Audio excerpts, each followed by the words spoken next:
Muy buenas tardes para todos. Vamos a dar inicio a uno de los temas, también siguiendo con el cronograma de contenidos del eje temático número 1, haciendo el abordaje en un tema importante como son el metabolismo y las necesidades de energía que requerimos. Es importante que sepamos estos temas y saber el valor de cada una de las palabras, como ser el metabolismo, ya que hablamos de todas aquellas reacciones químicas que van a tener lugar, ¿sí?, en las células del cuerpo. Y de alguna forma, ¿sí?, esto es lo que nos va a demostrar cómo se convierten los alimentos en energía. Siempre nuestro cuerpo necesita energía para todas las actividades, ¿sí?, cotidianas. Desde movernos hasta pensar, para crecer, para hacer diferentes actividades, ¿sí?, y diferentes funciones que necesita el organismo.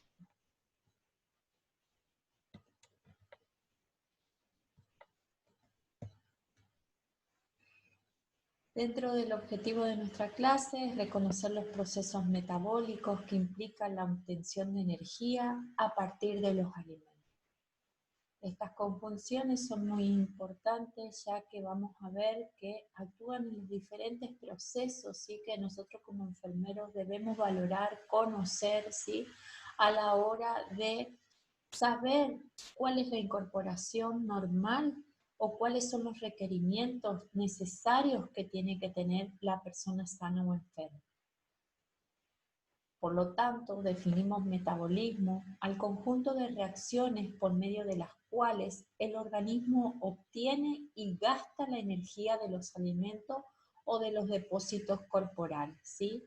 Podemos definir dentro de los depósitos corporales también los depósitos de insulina, los depósitos de grasa, todos aquellos macros y micronutrientes que corresponden a la incorporación de alimentos tienen energía necesaria para nuestro organismo y para todas las funciones que necesita. El metabolismo tiene dos reacciones importantes. Dentro de ellas, el anabolismo y el catabolismo. Ambos circuitos son necesarios. Los dos tienen que trabajar juntos. Cuando hablamos de anabolismo, hablamos como un proceso de biosíntesis a partir de una molécula sencilla. Hablamos de catabolismo cuando se produce lo que es la degradación oxidativa de moléculas complejas del alimento, ¿sí? Ahora lo vamos a ir definiendo en nuestra clase. Catabolismo, como dijimos anteriormente, se llama también a una fase degradativa o destructiva del metabolismo porque degrada las moléculas químicas complejas en otras más sencillas. Por ejemplo, los lípidos se degradan en ácidos grasos, las proteínas en aminoácidos y los carbohidratos en glucosa. Traté de ser un poco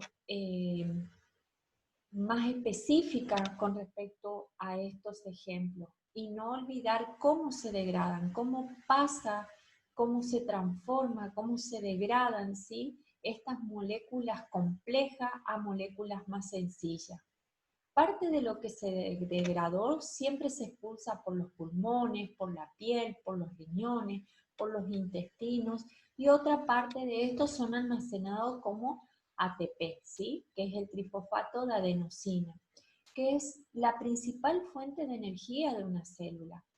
Es una molécula que se presenta en todos los seres vivos, ya sea sanos o enfermos. Es importante destacar esto, ¿sí?, dónde se almacenan cada una de esas porciones que se degradan, ¿sí? Esas moléculas que eran totalmente complejas, cómo se degrada y cómo son utilizadas por el organismo. Acá vemos, ¿sí?, en resumen lo que estuvimos hablando anteriormente, ¿sí?, que hablamos cuando hablamos de esas moléculas grandes, ¿sí?, que son transportadas y también son transformadas mediante la energía, ¿sí?, en este proceso denominado catabolismo, llevándola a que se transformen en moléculas simples. Todo este sistema de catabolismo y anabolismo son sustentados por la energía de los alimentos, ¿sí? Esos alimentos sí o sí presentan esas grandes moléculas, transformándolas en las moléculas simples, que es lo que denominamos como macronutrientes o micronutrientes. El anabolismo, también llamado a fase biosintética o también constructiva, porque es la fase donde las moléculas forman nuevas células, ¿sí? Donde se forman a la vez, al formarse células, se forman tejido u órganos. Durante este proceso es donde más se gasta la energía. Durante las etapas de crecimiento, este proceso aumenta, va en creciente, ¿sí? Porque necesita reparar aquellas funciones, aquel consumo de energía, por ejemplo, en los niños y jóvenes, que cómo las recuperan mediante una alimentación rica en calorías, ¿sí? Siempre adaptando a la necesidad de cada persona y adaptando el ciclo vital, que es lo que vimos anteriormente, que nosotros vimos cómo es el proceso de absorción, cómo se absorbe, cómo se degrada, cómo se utiliza desde el organismo y excreta. El organismo necesita energía para cumplir con las funciones vitales que van a incluir. Esa energía la utilizamos nosotros en este momento, estudiando, ¿sí? Leyendo, descansando, utilizamos. Y acá vamos a abordar lo que es el mantenimiento del metabolismo basal, ¿sí? Sin energía no podemos mantener el metabolismo basal. ¿Y qué función cumple? Cumplimiento del trabajo muscular, como por ejemplo la contracción, ¿sí? Es necesario, ¿sí?, de energía para cumplir esta función. Promoción del crecimiento y síntesis de nuevas sustancias químicas. Anteriormente hablamos de este proceso tan importante que era el anabolismo y catabolismo. ¿Sí? Cómo las sustancias se degradan, cuáles son los componentes necesarios para una mayor absorción en el organismo y su requerimiento. Posibilitar el trabajo osmótico, donde se produce esto, el transporte activo a través de las membranas, ya sea del riñón y el tubo digestivo, ¿sí? Es importante que nosotros sepamos las funciones orgánicas, es importante que sepamos cuáles son las membranas, cuáles son los tejidos conjuntivos, tejidos conectivos, perdón, que están presentes en los diferentes órganos, ¿sí? ¿Cuál es el proceso de captación que tiene los diferentes órganos? Permitir la transmisión del impulso nervioso es muy importante, ¿sí? La energía es la que sustenta esto. Por eso es importante las alimentaciones que sean sostenidas por diferentes macros y micronutrientes. La reparación de las moléculas destruidas, hablábamos que existían diferentes alimentos que solamente cumplían con la función de reparación, como por ejemplo las proteínas. Por eso es importante que sepamos qué es un alimento y qué nutrientes componen este alimento y cuáles son las funciones de estos nutrimentos. Nosotros como enfermeros tenemos la labor más importante durante la valoración del alimento, de la anamnesis alimentaria, de conocer al paciente y sobre todo destaco esto, el entorno social, la biodisponibilidad. También la energía lo que hace es, una de las funciones es mantener la temperatura corporal, ¿sí? Actúa, ahora vamos a hablar un poquito más sobre esto, sobre la termorregulación, qué es lo que ocasionan los alimentos, qué es lo que conlleva a que haya una termorregulación normal, ¿sí? Mediante los alimentos. Por lo tanto, el balance energético se va a dar por el ingreso sobre el egreso. Cuando hablamos de ingreso, se habla de la aportada por los alimentos, ¿sí? Lo que yo aporto a mi organismo. Y hablamos de egresos cuando son gastadas por las funciones orgánicas, por ejemplo, una actividad física, caminatas, ¿sí? La alimentación, el descanso, etc. Dentro de los componentes principales del gasto energético diario en el adulto, ¿sí?, hablamos que es el metabolismo basal, el trabajo muscular o actividad física y la termogénesis inducida por las dietas. Estos componentes son necesarios, ¿sí?, sobre el gasto energético diario. Metabolismo basal, trabajo muscular y termogénesis inducida. Los componentes del gasto energético para una actividad moderada, ustedes van a ver en esta torta así gráfica, que el metabolismo basal cumple con el 60 a 65%. La acción termogenética en una actividad moderada es del 10%. Y cuando es sobre la actividad física hablamos de un 25%. Cuando hablamos de una actividad moderada, por ejemplo, una caminata, ¿sí? Una caminata suave, también lo que con respecto también a ejercicios pasivos que nosotros podemos realizar con nuestros pacientes. Bien, seguimos lo que definiríamos aquellos componentes que corresponden al gasto energético total. El gasto energético total es la sumatoria de los tres componentes que van a determinar la necesidad total del individuo para las 24 horas. Y los mencionamos anteriormente, ¿sí? El metabolismo basal, la actividad física o trabajo, termogénesis inducida por las dietas. Todos estos componentes determinan las necesidades totales del individuo para todas aquellas actividades activas o pasivas en las 24 horas. Las necesidades están satisfechas por estos macronutrientes energéticos, que eran los hidratos de carbono, las proteínas y las grasas, y en ocasiones por el alcohol, ¿sí? Que son calorías vacías, son kilocalorías vacías, ¿sí? Es importante que sepamos cuál es la función de estos macronutrientes y de micronutrientes. Sobre todo acá, ¿quién es el encargado de aportar energía? Los macronutrientes. El requerimiento energético diario de un individuo adulto sano va a estar en relación siempre con el sexo del paciente, la composición y el peso corporal, la edad, la talla, el grado de actividad que realiza una persona, el estado biológico, el clima y otros, ¿sí? Es importante que nosotros individualicemos a ese adulto sano, ¿sí? No es lo mismo el requerimiento nutricional en un hombre que en una mujer, el requerimiento nutricional o el gasto energético que tiene un niño y un adolescente. Es importante ver también aquellos grados de actividades que realizan. Es importante que sepamos cuál es el clima, cuál es el contexto que tiene ese individuo. Y entrando a lo que respecta a este gasto energético total, dijimos que estaba sostenida por estos tres aspectos, que era el metabolismo basal, el requerimiento metabólica basal, también la tasa metabólica basal, que nosotros vamos a ver en diferentes bibliografías. Y vamos a, sobre todo, sostener que esta definición conlleva que es la cantidad de energía requerida para llevar a cabo el trabajo involuntario del cuerpo y conservar los procesos vitales. Dentro de los trabajos involuntarios, la respiración, ¿sí? Es importante que hay diferentes funciones donde nosotros como seres tenemos que saber, ¿sí?, dónde gastamos las energías.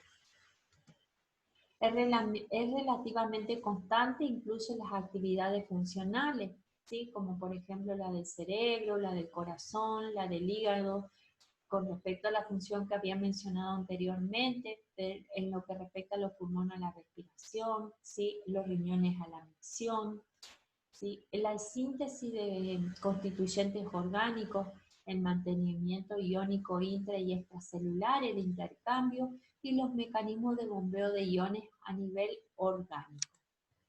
Los tejidos aeróbicos que consumen la mayor parte de la energía van a ser estos, ¿sí?, el hígado, el cerebro, musculares, ¿sí? Más o menos un 60% del total de energía consume nuestro organismo. Fíjense qué importante.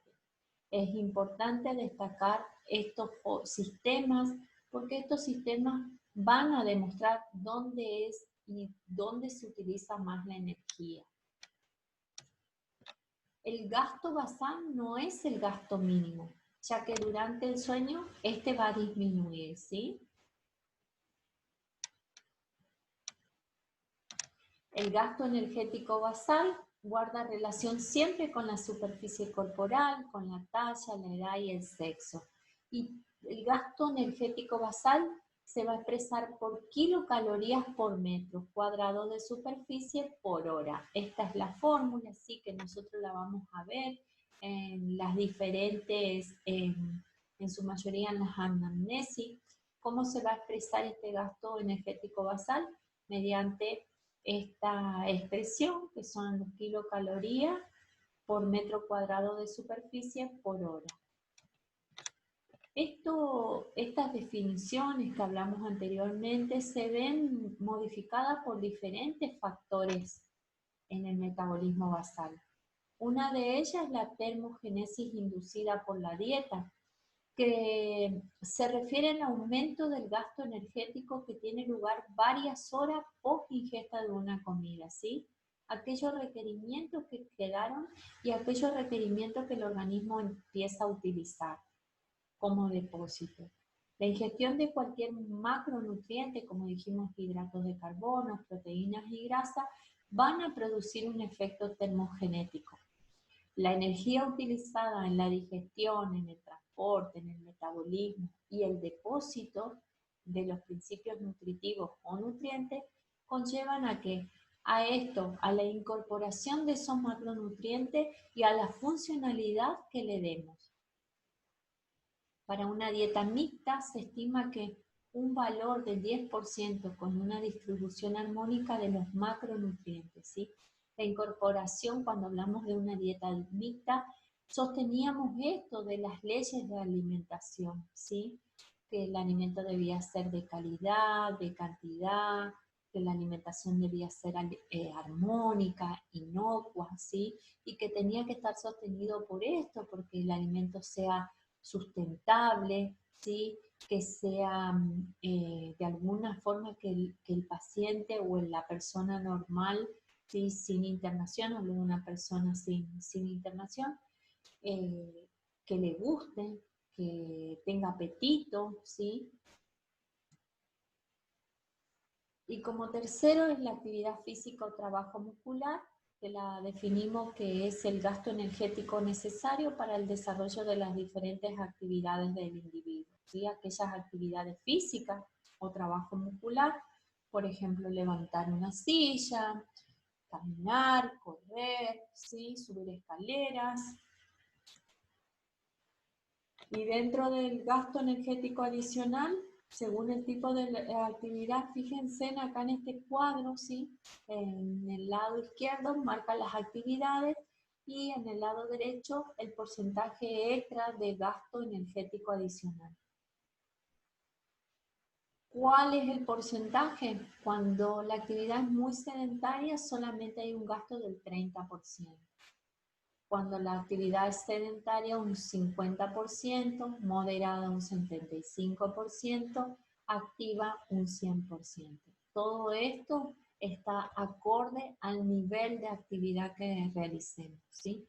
Está acorde no solamente a la actividad, sino es un equilibrio entre la actividad, entre la alimentación y todos aquellos factores que pueden alterar o modificar el metabolismo basal. ¿Cómo calculamos el requerimiento energético diario o el gasto energético total? Si bien hay ciertos estándares que son manejados por los especialistas en nutrición, nosotros como enfermeros debemos valorar este requerimiento, ¿sí? Nosotros determinamos, ¿sí? Mediante la anamnesia alimentaria, estos métodos. A partir del gasto energético en reposo, más el porcentaje de gasto por actividad, nosotros vamos a determinar mediante una fórmula de Harris y Benedict, que fue realizada en 1935, que es el primer paso en determinar el gasto energético en reposo, según las siguientes ecuaciones propuestas, ¿sí? Nosotros Estos datos vamos a recibir cuando nuestro paciente ingrese o sea valorado nutricionalmente, ¿sí? Pero es importante que sepamos cómo se realiza esta fórmula, cuáles son sus componentes. Van a ver que en el hombre hay factores constantes, ¿sí? Vamos a hablarlo un poquito más adelante, pero hay factores constantes donde dimensionan para que yo, mediante el peso, la talla y la edad, pueda determinar, ¿sí?, un gasto energético en reposo. Otra de las ecuaciones simplificadas también en el hombre, ¿sí?, es peso por 24 horas. El peso, sí, este es un factor constante en el hombre es 1, la mujer 0,95. Son factores constantes que van a ayudar a determinar estas ecuaciones que las vamos a recibir muchas veces o vamos a poder acompañar a realizar. No olvidarnos que los nutrientes, tanto los macronutrientes y los micronutrientes, aportan calorías. Yo acá van a ver que las calorías puras es de 4 kilocalorías por gramos, en las proteínas también de 4 kilocalorías por gramo, las grasas de 9 kilocalorías. ¿Y para qué nosotros utilizamos la energía? Como dijimos anteriormente, para aquellos procesos fisiológicos, ¿sí?, donde actúan los órganos nobles, sobre todo el cerebro, hablamos de las fibras musculares, también como sumándolo como órganos nobles, teníamos el cerebro, el corazón, el riñón, el pulmón, ¿sí? Y adosamos también lo que respecta a lo que es lo muscular. La reparación y crecimiento de los tejidos que es necesario. Recuerden aquellos componentes químicos complejos que se transformaban en moléculas simples que actuaban como depósito en muchas ocasiones. Sostén para la actividad física, sí es necesario tener un aporte y un requerimiento nutricional observado, controlado, por eso es importante a la hora de que un paciente realice alguna actividad física o nosotros mismos seamos consultados, observados. ¿Para qué? Para valorar aquellos déficits, ¿sí?, o excesos que tenemos en el organismo y que mediante la energía nosotros podemos buscar de compensar o facilitar el exceso. También, como dijimos anteriormente, mantenimiento de la temperatura corporal. Y definimos a esa energía que los animales superiores como el ser humano, por ser heterótrofo, necesita como energía compuestos orgánicos provistos por los alimentos. El organismo animal no crea ni destruye energía, pero actúa transformando esa energía química, ¿sí?, que se encontraban en esos macronutrientes que incorporamos. Y son transformadas en la mitocondria de cada célula corporal por el proceso de respiración celular. Fíjense lo importante, si bien esto es un término que ya lo habrán abordado cuando hablan de energía, es importante dónde se realiza la transformación, en las mitocondrias de cada célula. Hablamos de unidades de energía, teniendo en cuenta que las distintas formas de energía son interconvertibles. La energía química que utiliza el organismo luego de que cumple su ciclo de utilización se disipa en forma de calor. La nutrición se emplea la unidad de energía térmica, ¿sí?, llamada caloría, que es lo que nosotros escuchamos. ¿Qué son las calorías? Es una unidad de energía térmica, por lo cual hace aumentarse, ¿sí?, la temperatura de 1 gramo de agua de 14,5 grados Celsius a 15,5 grados Celsius. Actualmente se habla que el Sistema Internacional de Unidades aconseja desde Joule, que es la unidad de medición de la energía en términos del sistema métrico, porque es una unidad de medida universal, ¿sí? Así como hablamos grados Celsius, hablamos de sistema Joule. Por lo cual dijimos anteriormente que la caloría se define como la cantidad de calor necesario para elevar 1 grado centígrado la temperatura de 1 mililitro de agua. Debido al gran número de calorías, ¿sí?, que vemos diferente, van a ver en el paréntesis la descripción que requiere el organismo, se utilizan normalmente la kilocaloría, ¿sí? Por lo tanto, cuando hablamos de kilocaloría, hablamos de 1000 calorías. Se define como la cantidad de calor necesario, vuelvo a repetir, para elevar en 1 grado centígrado la temperatura de 1 litro de agua. La caloría es una unidad estándar, es la encargada de medir la energía, ¿sí? Se utiliza ¿para qué? Para medir la energía que libera, ya sea por los alimentos o por los distintos procesos funcionales del organismo, ¿sí? Como la respiración, ¿sí? Como las diferentes funciones que fuimos hablando anteriormente. Acá van a ver una comparación de 2 alimentos donde presenta 323 kilocalorías, ¿sí? Y 336 kilocalorías, y la composición de 5 manzanas. Por lo tanto, la determinación de las necesidades calóricas en una persona, si bien nosotros lo vamos a ir determinando ahora cuando hablemos un poco más de lo que es el metabolismo de los macronutrientes, de los alimentos y los grupos, es importante marcar esto, que cuando nosotros, ¿qué nos interesa? ¿Qué es la caloría? ¿Y para qué se utiliza? ¿Sí?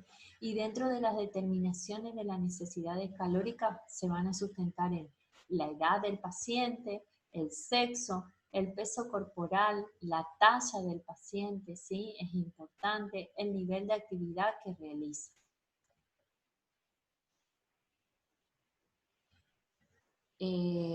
Existen diferentes infografías, ¿sí? que nos demuestran el índice de masa corporal, el valor calórico total, ¿sí? Según el estado nutricional, ¿sí? Que mediante lo que habíamos hablado anteriormente, la fórmula, se podían determinar diversas clasificaciones o valores, ¿sí? Que nos determinarían si nuestro estado nutricional era normal, con un sobrepeso o obesidad, o el paciente presentaba bajo peso. Ahora más adelante vamos a determinar lo que es el índice de masa corporal y cuál es y cómo nos muestran las recomendaciones a nivel del estado nutricional. Van a ver acá una gráfica que según el estado nutricional, las recomendaciones por kilocalorías por kilogramos por día son las recomendadas desde la Organización Mundial de la Salud. ¿Cómo estimo mi estado nutricional? No solamente por lo que yo incorporo o por mi peso. Para ello debo emplear diferentes indicadores. Primero los alimentarios, ¿sí? Saber qué alimentos estoy incorporando, cuáles son los componentes, por qué es importante que yo sepa qué es lo que está incorporando mi paciente, ¿sí? Antes de nuestra internación, o saber cuál es el contexto alimentario en su hogar. Cuando hablamos de los indicadores antropométricos, los vamos a ir viendo, son las diferentes medidas que nosotros como enfermeros debemos saber, debemos tomar y participamos en muchos casos. Una de las medidas dentro de estos indicadores antropométricos es el peso y la talla, las mediciones de bíceps, ¿sí? La circunferencia, las mediciones de circunferencia abdominal y otros. Hablamos desde los indicadores bioquímicos, hacemos mención a aquellos valores que mediante fórmulas químicas sí pueden determinar esto, los déficits o los excesos, ¿sí? De algunos componentes importantes. Por ejemplo, colesterol, las proteínas, todo aquello presente en las fórmulas químicas, ¿sí? Que nosotros como enfermeros tenemos la obligación de valorar, de observar, de informar y de programar cuidados, ¿sí?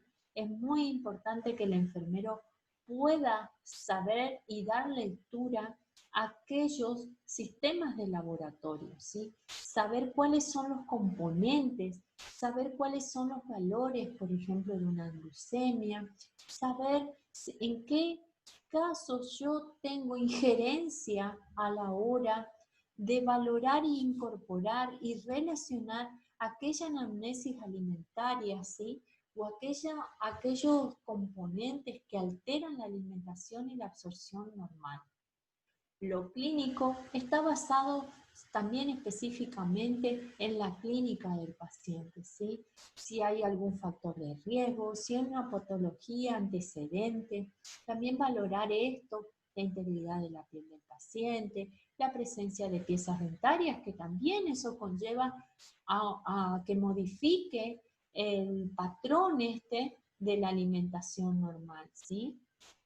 Porque muchas veces ese déficit de falta de piezas dentarias también hace que modifique aquellos procesos, ¿sí?, de trituración, lo que habíamos hablado en las clases de proceso digestivo, cómo era importante todo el contexto, ¿sí?, del proceso digestivo normal. A fines prácticos para estimar el estado nutricional seguidamente, sí, vamos a trabajar con lo que es el índice de masa corporal. Y es muy importante el índice de masa corporal, esta fórmula también, ¿sí? Porque nosotros como enfermeros debemos determinar, y mediante esto también es un requerimiento de saber cuál es el índice de masa corporal normal del paciente. Y para que eso no solamente nos lleva a que lo que es el déficit o el exceso de alimento que tiene que tener nuestro paciente, sino que también juega un rol importante a la hora de la medicación del paciente. ¿Cómo interpreto el índice del valor del índice de masa corporal? Mediante este cuadro, ¿sí?, donde menos de 18,5 hablo de un bajo peso, de 18,5 a 24,9 hablo de un normopeso, de 25 a 29,9 de un sobrepeso, de 30 a 34,9 de obesidad grado 1, de 35 a 39,9 hablo de obesidad grado 2, mayor de 40, ¿sí?, de índice de masa corporal, hablo de obesidad grado 3 o mórbida, ¿sí? Es lo que nosotros decimos, ¿y cómo supo que es un sobrepeso, que están por debajo, ¿sí?, que el paciente tiene una obesidad de grado 3? ¿De dónde sale? Mediante esta fórmula, ¿sí? Yo coloco mi peso por talla al cuadrado y me van a delimitar, ¿sí?, me van a dar valores dentro de estos parámetros para yo saber si dentro de los diagnósticos soy de bajo peso, normopeso, sobrepeso. Entonces los invito a cada uno a realizar un cálculo que es muy fácil, ¿sí? Coloco una regla de peso, mi peso normal, y la talla al cuadrado, ¿sí? Lo divido y me da la fórmula correspondiente a la interpretación de este cuadro.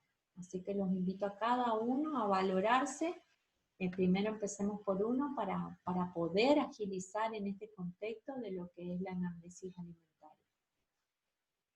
Y como aporte a esta clase también es importante que ustedes van a ver que este cuadro es el que nos va a acompañar mucho de cómo va a ser la distribución, que es lo que a mí me interesa desde esta cátedra, ¿sí?